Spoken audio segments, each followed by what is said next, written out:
for Trump, and I think the conservative project, the modern conservative project in America now, which is a nationalist project, freedom now means the ability of America to be free of constraints by other countries around the world. And that is, rent control doesn't work. It's a disaster, and Milei in Argentina has just proved that absolutely. Vance and Elon Musk are not exactly friends of the UK. So what if you have a free trade agreement with the United States? You have it today. Will you have it tomorrow? That is, think about Canada and Mexico.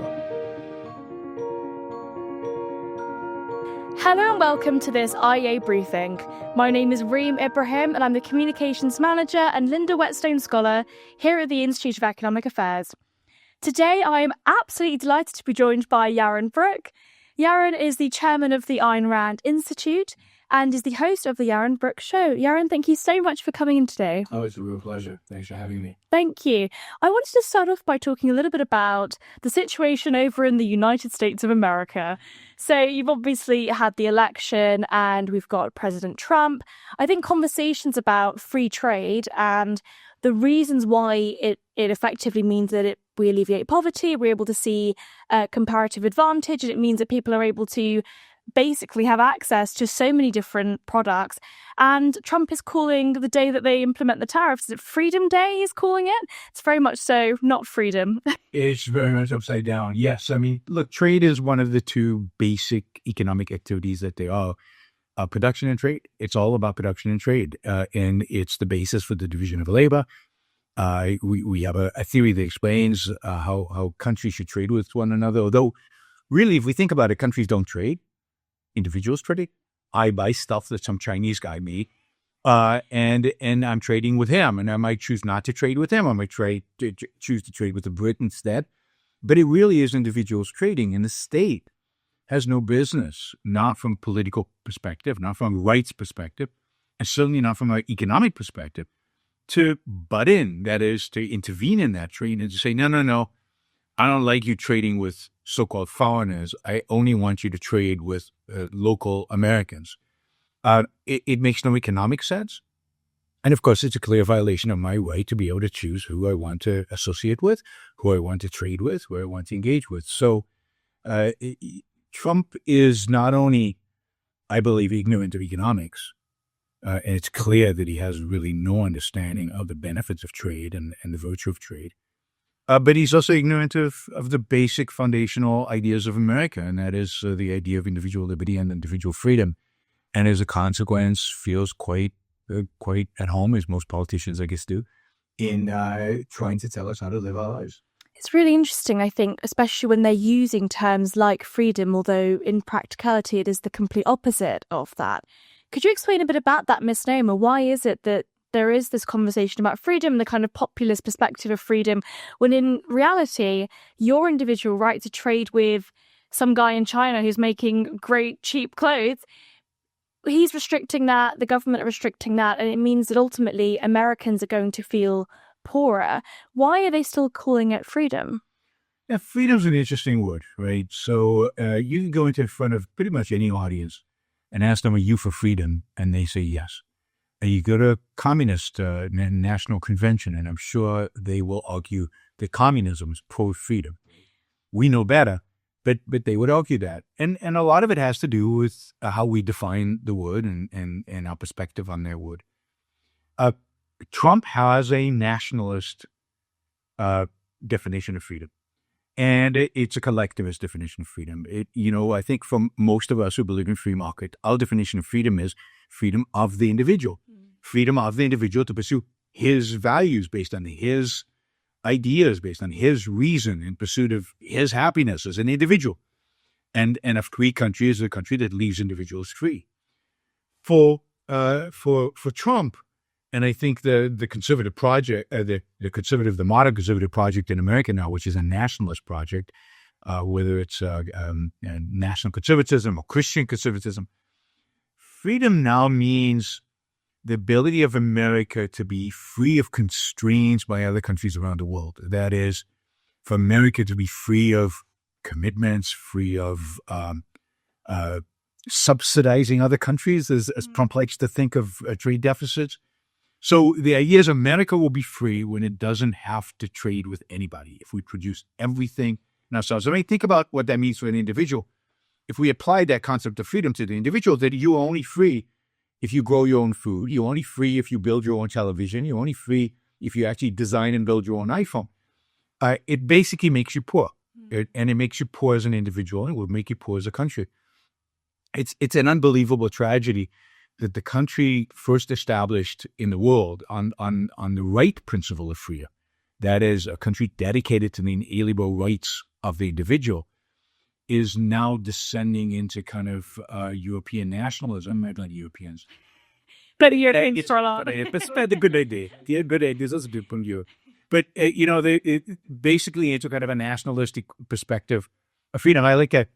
There's the movie Braveheart, which everybody loves, of course, and what a dramatic movie. And in the movie, the Scots yell freedom, and they go into battle yelling freedom. Now, what do they mean? They mean we want to be ruled by a Scottish ruler. We don't want to be ruled by a British ruler, English ruler. So it's not about individual freedom. There's nothing in that movie about individual liberty and individual freedom or individual rights. It's all about nationalistic, pride in who gets to rule us. And I think that conception of freedom as nationalism, that conception of freedom as not dependent in any kind of way on the rest of the world, is what guides Trump. And it'll make America poorer because and less free in the end. Because again, freedom means the individual's ability to pursue their own values. And if my values mean that I, again, trade with somebody in France or Britain, why is it Trump's business? Why is it the government's business at all? Let's talk a bit about the theory behind this and why it is, just sort of back to basics, why free trade does make us wealthier in the first place. I mean, in my mind, there are sort of the Adam Smiths that sort of talk about the fact that we get specialisation, division of labour.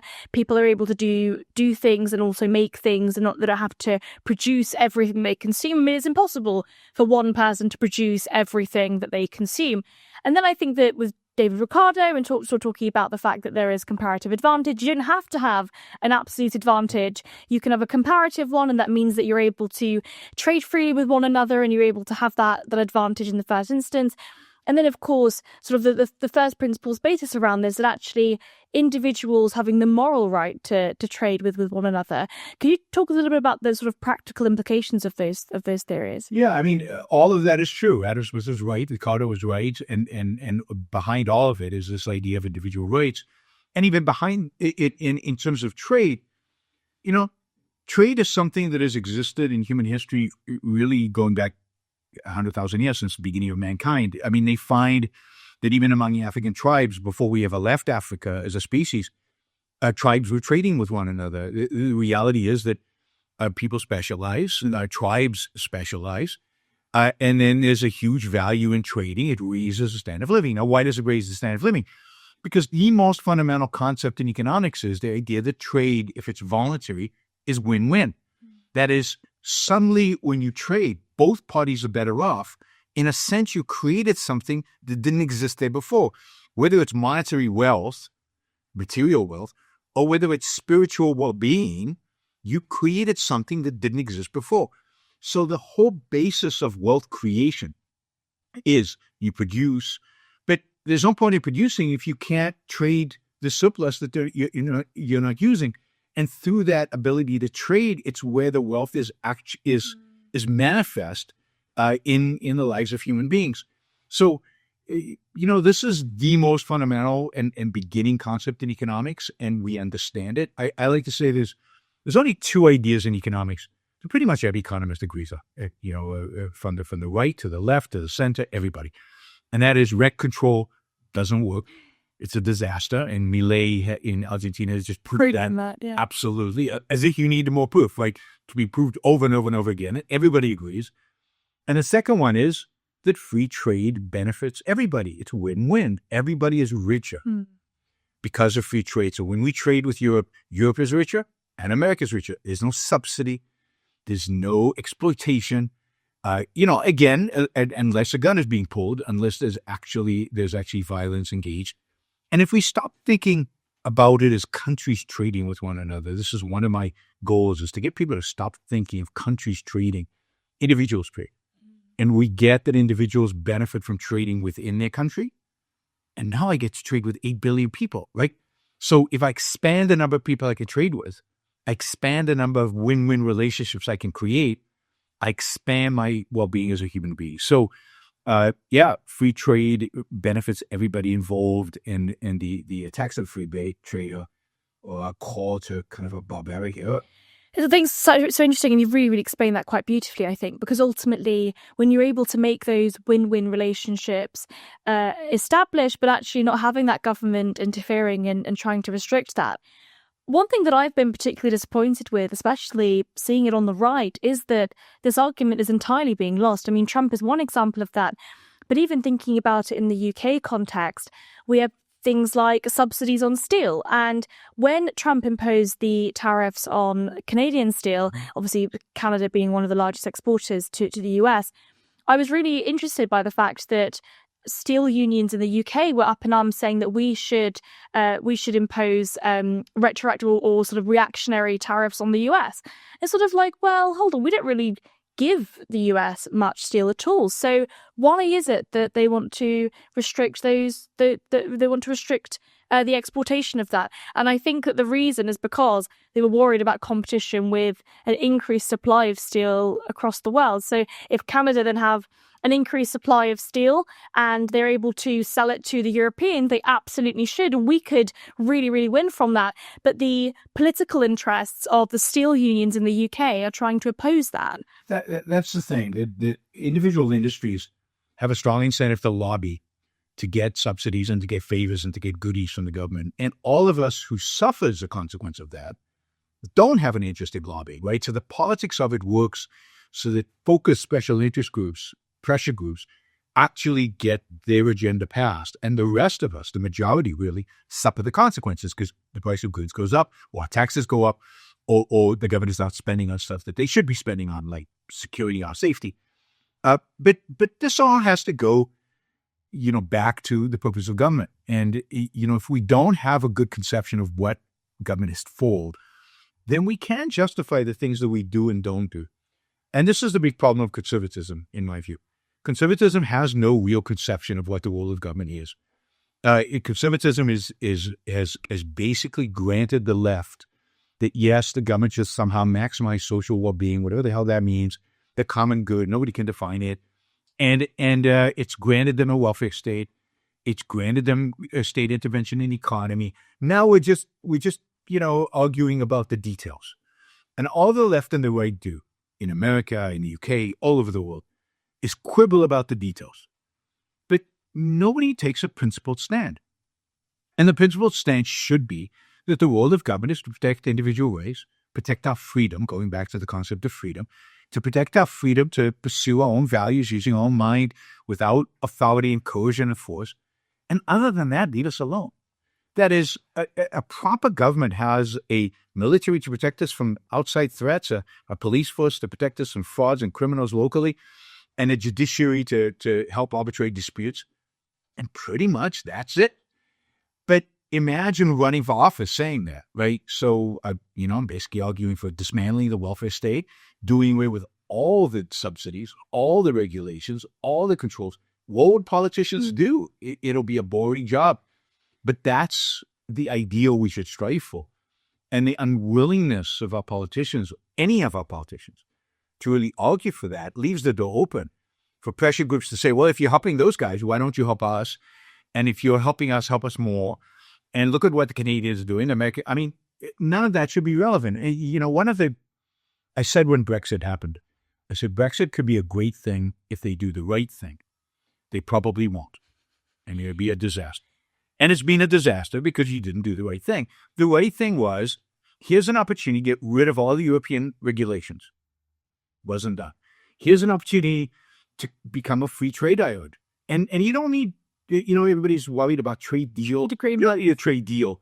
Just lower tariffs to zero unilaterally. And the economy will boom. Investment will flow. And, you will become a model for the rest of the world. Other countries will look at you and say, wow, that's working, and they'll do the same. So nobody needs trade deals. We just need zero tariffs. Now, there'll be a lot of pressure groups like the steel industry. It could be, shockingly, that the United Kingdom should not produce steel. Comparative advantage. You probably do not have a comparative advantage in steel. You probably do not have a comparative advantage in agriculture. You probably should be importing most of your food from places like Africa, which do have a comparative advantage in they have lots of land, relatively cheap labor, and they're just eager to get going. It would change the entire dynamics of the world, and UK could have led that. Instead, you kept all the regulations of the EU. You probably added a few, or this government certainly is going to add a few. You became more crony. You're providing more subsidies, and now you're chasing trade deals that nobody wants to actually establish with you. So you've got all the tariffs that you had before. No wonder the economy in the UK is stagnating.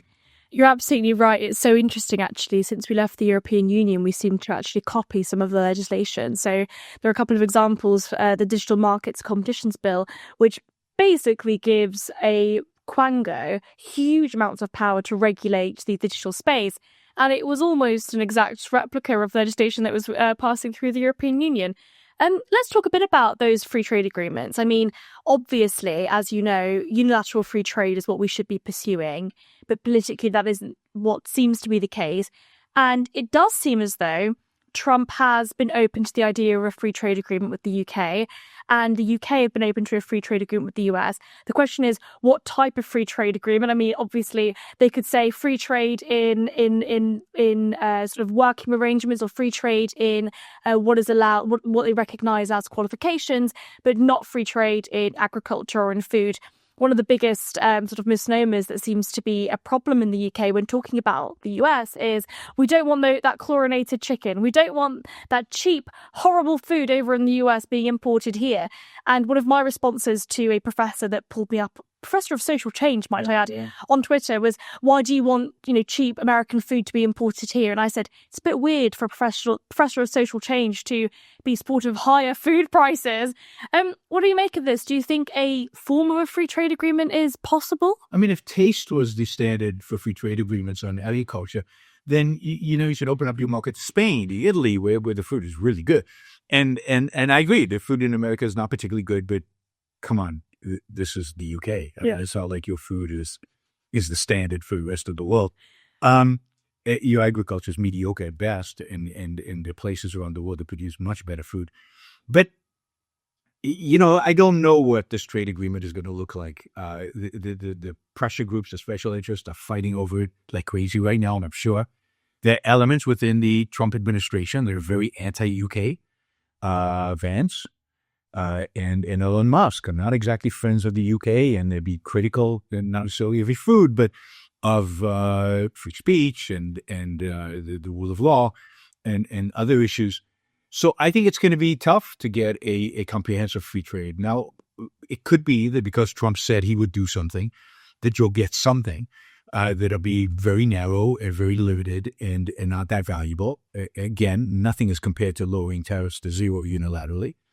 But it might be better than nothing at this point. But the other thing to remember is, so what if you have a free trade agreement with the United States? You have it today. Will you have it tomorrow? That is, think about Canada and Mexico. Canada and Mexico renegotiated their free trade agreement with Trump in 2018. And in a great ceremony, they signed the agreement. And I think Trump declared it the greatest free trade agreement in all of human history. It was huge. It was an amazing trade deal, right? And it was a vast improvement over NAFTA, which came before. He claimed very little changes made. And then he turns around now and he says, to hell with that deal. I'm going to go after Canada because fentanyl, like no fentanyl crosses the northern border, almost none. Because of illegal immigration, there's no illegal immigration from Canada. So it's meaningless. Deals are meaningless. He'll renegotiate them. If he thinks he has the upper hand, if he thinks he has the cards, remember he used the cards with Zelensky, then he'll go and he'll renegotiate it. So nothing you sign with Trump means anything. It might mean something for a short period, but not for the long term. So I think Britain putting its hopes in a trade deal with the United States is a mistake. Again, it shouldn't be that hard, right? If you want to limit who you have free trade with, just zero tariffs with Europe and zero tariffs with the U.S. or something like that. Figure it out. But these deals usually are big, just ways in which to benefit special interest groups and pressure groups. They're just ways to reallocate and to favor some industries over others, and they really should be abandoned. I think it's really interesting, especially the fact that just because they call it a free trade agreement doesn't necessarily mean that it is a comprehensive one. And I really do doubt that we're going to get a comprehensive trade agreement. Not just that it's not comprehensive, they're not free trade agreements. I mean, even if the trade agreement with Mexico and Canada, which is pretty good, and tariffs have come down dramatically, there are lots of things that are excluded.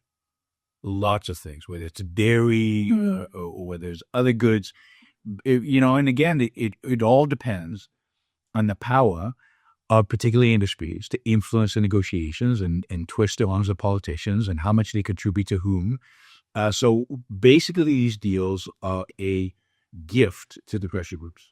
So interesting. Let's move on ever so slightly. I want to talk a little bit about the Ayn Rand Institute and objectivism. I've had a couple of objectivists in this room here talking to them a little bit about what it actually means. First of all, what is objectivism? Well, objectivism is the philosophy as articulated by Ayn Rand. So Ayn Rand wrote two novels that are famous, Fountainhead and Atlas Shrugged. She wrote another couple, Anthem and We the Living. We the Living is my favourite. Yeah, Hero is a great character. He's completely. And We the Living is the most autobiographical of all her novels. It could be Ayn Rand, who is the Kira character. In those novels, in particular in Fountainhead and Atlas Shrugged, she articulates a brand new philosophy. She then spent much of the rest of her life after she finished Atlas Shrugged, which is her last novel, articulating that philosophy in more philosophical essays in books like The Virtue of Selfishness, Capitalism Now Known Ideal, Philosophy Who Needs It.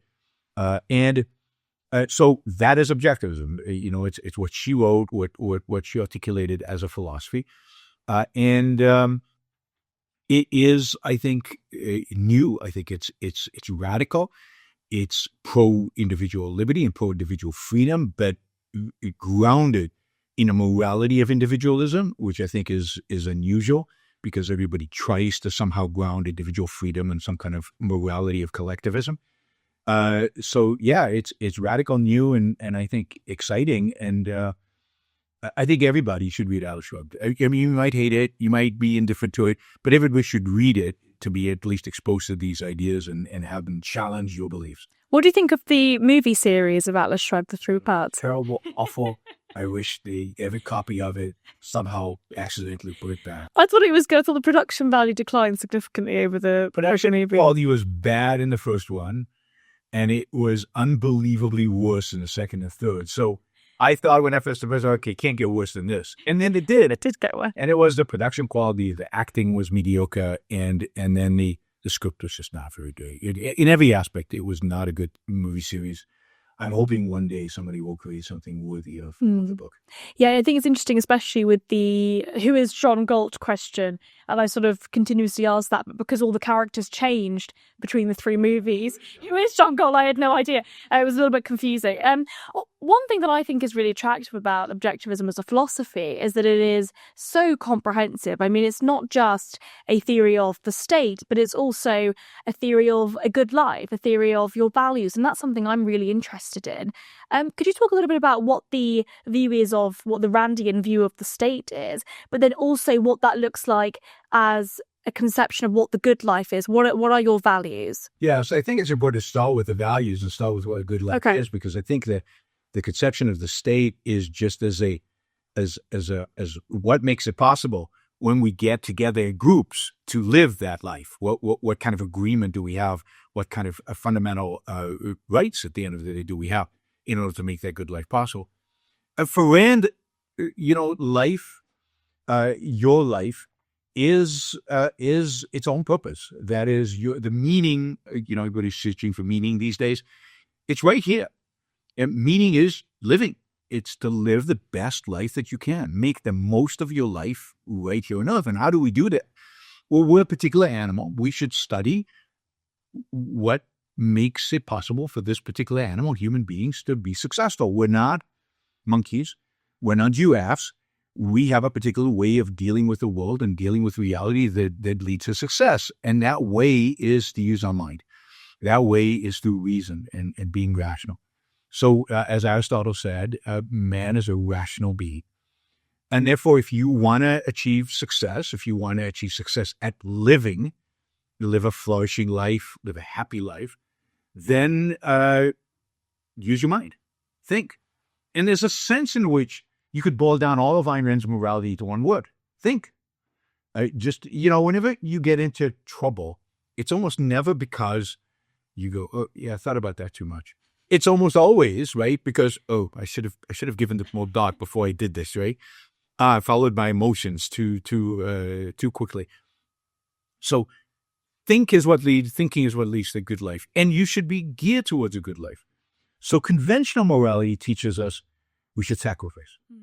Our life is not sure it wouldn't. This is altruism, the idea of otherism. Altruism means otherism. That is, the whole orientation of morality is towards other people. And Ayn Rand says, why? Why is your life less important than their life? So she says, no, orient yourself towards you, towards what brings you the good life. Other people are important, can be important to a good life. Some people are not. Don't sacrifice. Sacrifice meaning giving up something important for something less important. Going down on your value hierarchy. Always pursue better, greater. Always go for the higher mountain. And when you climb it, there's going to be one higher. But that's the fun of life. The fun of life is constantly pursuing greater and greater values, constantly challenging oneself in that pursuit, constantly going for more and better. But it's all oriented towards your own happiness, and the only way to get happiness again is by having reason. So now the question becomes, okay, what is the enemy of my ability to achieve my goals, to my ability to pursue my values, my ability to think for myself and to use reason as my guide? Well, the enemy of that is force, a gun. Somebody sticks a gun to your forehead, your values are out the door. The only thing that matters is, in a sense, staying alive, doing what the guy with the gun says. That's it. So you're not pursuing your values anymore.